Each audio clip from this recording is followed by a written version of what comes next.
Hello everybody, my name is KingStix. The main thing I want to focus on in this video is showing you how to play Kindred in the late game and optimally what you should have in your runes and for your items to play against a late game enemy team comp that is very tanky. For your runes against tanky comps on Kindred, you're going to want to take Conquer, Triumphant. Then you have the choice between Alacrity and Tenacity. If you have a really good front line, a big beefy front line, you can go for Alacrity. If not, you're going to need to go for Tenacity. And then most importantly, you're going to want to take Cut Down. It's going to be doing the most damage out of any of your runes. For your secondary page, go Eyeball, Collection, and Sudden Impact. And then for your 3 rune stats, take Attack Speed, Adaptive Force, and Armor. Right now we're waiting in the bush because we figure the enemies are going to invade since they have a Thresh. The enemies are stacking up one by one, and then Ornn randomly leaves the bush when we could have easily just stayed and probably killed all of them. So instead, the enemies get a chance to run away. We overextend a little bit and things are not looking too good. We don't quite get the jinx, and now we're all getting super low on health. I'm in a very bad position while my teammates chase and leave me and my AD carry stranded. I'm forced to use my flash to try to get away. The enemies are very committed and in hot pursuit. And then I do end up dying. This is a worst possible situation for Kindred. You do not want to be dying whatsoever in the early game. She is a very fragile early game champion to where she can build up unstoppable leads, or if she falls behind, she will stay behind for a very long time. As you can see here, we are now 10 minutes into the game and I don't have a single kill yet. I also haven't finished my jungle item yet either. Nunu has finished his jungle item and has tier 2 boots, but since I have Cut Down and Conqueror, I slice right through him. If I were to have taken Press the Attack and Coup de Grace, that kill most likely wouldn't have materialized. The enemies are still overextended and the Jinx is very low. She is my target. Yasuo throws out his wind wall early, Thresh all ins. I'm going to keep kiting backwards, pick off the Thresh. Jinx is still overextending, so I'm going to try to get off a few autos onto her. However, I don't have my jungle item finished yet, so I can't really go in for the kill per se. If I had my completed jungle item, I probably could have one-shot her, but without it, I can't do a whole lot.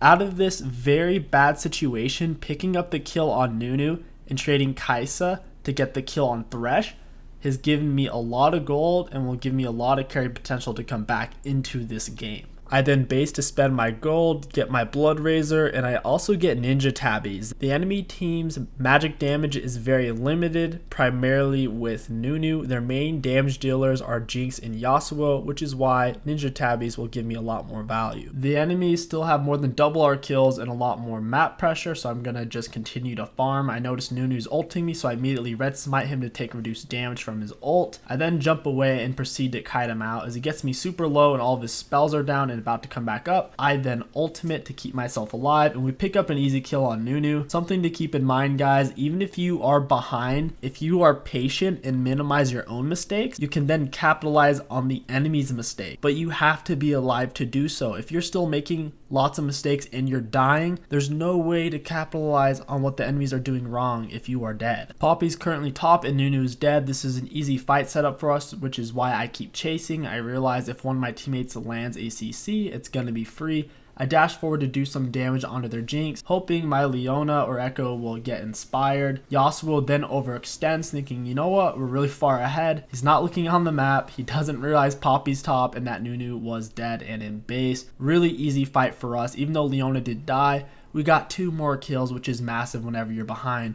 There's no reason for me to stay now at this point. Nunu's going to be there soon, so instead, I just farm the Scuttle Crab and wait. Nunu overextends mid, so I come to help my team. Currently 3 of the enemies are dead. It's at this point where I make a really big mistake. We see Poppy off of a ward, but I continue to chase, not respecting the Poppy damage, and I put myself in a really bad position and end up getting myself killed. Granted, if Poppy didn't have flash, I easily would have lived. In hindsight though, with all the information that I had, I wish I would have just gone to Nunu's Raptors, Golems, farmed them, and then left. That would have been the safest move. Killing 3 of the enemies as it was good enough, and Poppy and Nunu couldn't really take anything at that point by themselves. So going for the CS would have been a lot safer and would have helped to get me farther back in the game rather than me dying and wasting a lot of resources. Once I do spawn in, I'm going to try to farm and get red buff so I can participate in the next fight. Unfortunately, my teammates are getting caught out, so I am going to have to concede a few turrets because there's no way we can defend against the fed enemy team 2v5 or 3v5. When you're behind, you need to look for opportunities where the enemies are making clear mistakes. Looking on my minimap, I saw several of the enemies peel off to go mid and top. Meanwhile, my bot lane and the enemy bot lane start to shove up against each other, so I come down here to try to help and look for a pick. Unfortunately, Nunu does show up, so at this point we need to try to bait them into a turret dive. Nunu flashes in, I flash out and ult. He can't really stay under turret, but this is buying us some time. We don't have a great idea of where the rest of their team is at this point, so we do just have to back off, since they can come from a lot of different angles. The enemies are low from that fight, so we can possibly do something around the walls here. As Nunu overextends, his team foolishly follows him up, which allows my team to then counter engage and do lots of damage. I'm going to stay in the back line and try to put out DPS, and now I can play towards the walls. When you're behind, this is one of the main mistakes you're going to be capitalizing on, is baiting the enemy teams into fighting underneath your turret, or baiting the enemy teams into a bad fight where they have less people. In this case, this was baiting them into underneath our turret and overextending them whenever they didn't have that much HP or mana. Since we killed 4 of them, we can push out all of the lanes and look to start taking some turrets. If the enemy team was smart, they would have gone to take Herald, but this is high plat, low diamond, so they're not looking to actually end the game. They're looking to play around kills until you get into high diamond, and more realistically into challenger. People really just do play around kills. They see someone on the minimap and they want to kill them. They're not usually thinking, I want to end the game, what's the best move to end it? So right now, Herald is up. Realistically, my teammates probably should have took it while me and Leona were pushing bot. I now have my Phantom Dancer and I'm building towards Last Whisper. Nunu and Poppy are moving towards Baron, clearly trying to rally their team behind it. Yasuo is following closely behind them, and then randomly Jinx starts shoving up mid, giving me an easy QWE opportunity, and then we pick off a Jinx and Thresh, and now we can get the enemies low on health. Now we have a lot of options, even though we still can't technically 5v5 them. ARAM down middle in a true 5v5 situation. Now that 2 of them are dead, we can do pretty much whatever we want. I don't really want to start Baron though, since Nunu is still alive. If we start it, he'll snowball in, Yasuo will ult, and they'll probably kill us all. So instead, I'm patient. I wait for Yasuo to shove up. He does a bad wind wall, surprise, surprise. I stay on top of him and pick up a super easy kill. Now Yasuo has 30 seconds to respawn back in, which gives us 30 more seconds of breathing room where the enemies can't 5v5 us and they can't really start Baron. All I want to do is go back and get my last Whisper and then have my team shove out waves. Instead, Poppy has other ideas. She TPs in, comes up from behind. With my cut down and Conqueror, I shred right through her. Poppy now has a 39-second respawn timer, which gives us 39 more seconds of breathing room and gives us 39 more seconds where if the enemies make a critical mistake like they're making right now, we can abuse it. This is the beauty of solo queue and why in general, if you do have a good late game team comp, even if it's not better, you shouldn't surrender, because if you're patient and willing to let the enemies make mistakes, you can still win. With that being said, if you do not have a late game team comp whatsoever, if you have a Xin Zhao, a Quinn, and a Lucian, stuff like that, then sure. If you fall behind wickedly far behind early, there's nothing that shameful about surrendering. But once again, if you have late game scaling, you really shouldn't be surrendering solo queue. I now have Lord Dominic's Regard, and I am building more armor. If you look at the enemy's comp, the Yasuo and Jinx are doing roughly 80% of their damage. Poppy as well does primarily AD. It doesn't make sense for me to build any MR whatsoever. And with as much tank shredding power as I have right now, I don't really need more damage. Getting a Guardian Angel at this point would be a lot better. I can still pretty much one-shot Jinx if no one is defending her. If I hop on her with my QWE, I'll blow her up instantly. So I don't need any more AD at this point. Poppy is bot, and we just saw 2 of them top, and my mark is on bottom scuttle. For some reason, my teammates want to go fight at Baron. I think Leona gets caught out, and then the rest of my teammates decide that they want to go down with the sinking ship. Never go down with the sinking ship. If I were to run over there right now, I'd 100% die, and the enemies might even end the game or just take lots of our stuff. Instead, I'm going to stay alive and give our team a lot of pressure. If I stay alive and they go for Baron, I can take their inhibitor possibly. More likely though, I'll shove in their mid wave. That way they can't end the game. Meanwhile, my team's trying to surrender right now, and obviously I'm not going to vote. So instead, I'm just going to shove the wave. If the enemies back off of Baron, that's a win for us. If they take it and recall, I'll have our mid wave shoved to where they'll have to run it all the way from their base down to our base, giving our teammates time to respawn and restructure a team fight. It seems like most of the enemies just went back to base to buy and defend their turret. It seems like Poppy roamed. I got a little glimpse of her off of a ward. And sure enough, as I run over here, here's the little turd. She has the audacity to dash over. She doesn't really have any of her spells at this point. She just used them all. And look at this cut down damage. I don't even have a full build. Heck, I only have 3 full items. But I was ripping through Poppy like she was tissue paper. And now I'm sitting in the back shooting. And if any of the enemies come on me, I can jump out of the back of the pit. That is the key to Kindred in team fights.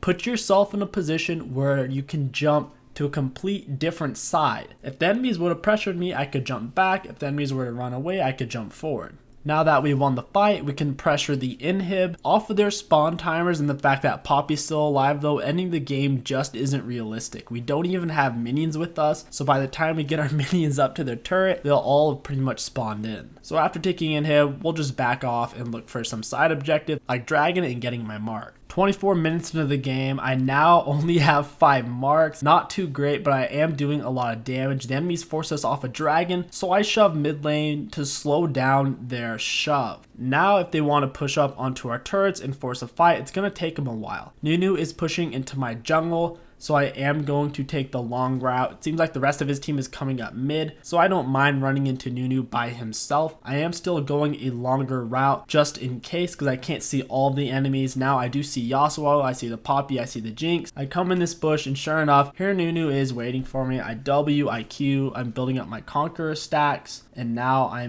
am in a good spot, and the enemies don't really have the minions to keep pressuring our turret. It's at this point that Ornn randomly goes all in and nearly kills himself. I set up my ult to try to save him from Jinx rocket, and now the enemies are feeling really cocky. This is what you want. When you're behind, you want to fight the enemies underneath your turret, and sure enough, they over-engage. Ornn semi-baited them, I guess, and this was an easy fight. At this point, we weren't really behind, but if we weren't to have fought them near our turret, there's a good chance we will lose because of the Jinx damage. And that's how you play from behind in League of Legends, guys. You have to minimize your mistakes, constantly stay alive. That way you can capitalize on the enemy's mistakes. You want to try to bait them into fighting you underneath your turret, and if they get bored enough, they'll straight up force a fight on your team underneath your turret, or they'll try to start Baron while all of you are alive and watching, and that is also a great situation for you and your team as well. I haven't finished my Guardian Angel because I haven't been dying in fights, so instead I went for a Hurricane. That way I could AoE shred their whole team since I have so much armor penetration and they are really tanky. Thresh lands a hook on me. He can't quite get me over the corner of the wall, so it actually puts me in a really great spot to start shredding him. The enemies are underneath their turret, however our tanks are tanking the turret right now. They are starting to fall. I pick off the Yasuo,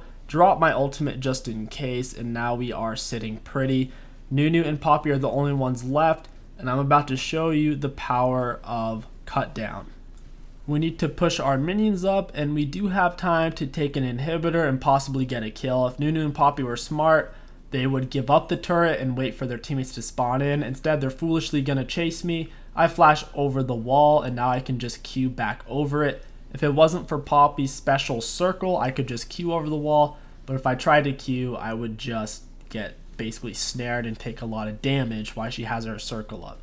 Now that the 2 tanks are dead, even though Jinx is alive and Thresh is about to come in, realistically, what are they going to do? They have nobody to take the brunt of my blow or the rest of my teammates' blow as well.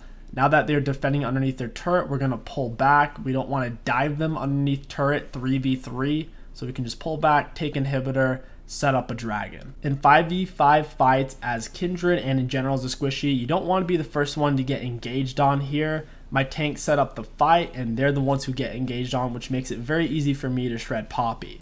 The enemies did just get Baron, but this is a simple chase down situation since it is 5v4 and we have minions pouring in through the middle, and they only have 1 base turret, so our 1 super minion should be able to take down that base turret all on its own.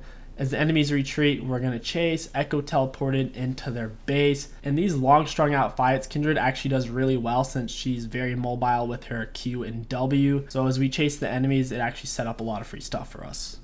A quick little recap is you need to be patient. You need to stop dying because if you're dead, you can't capitalize on the enemies' mistakes. Try to bait them in fights underneath your turret as a team and try to bait them into starting Baron as well while you and your teammates are alive.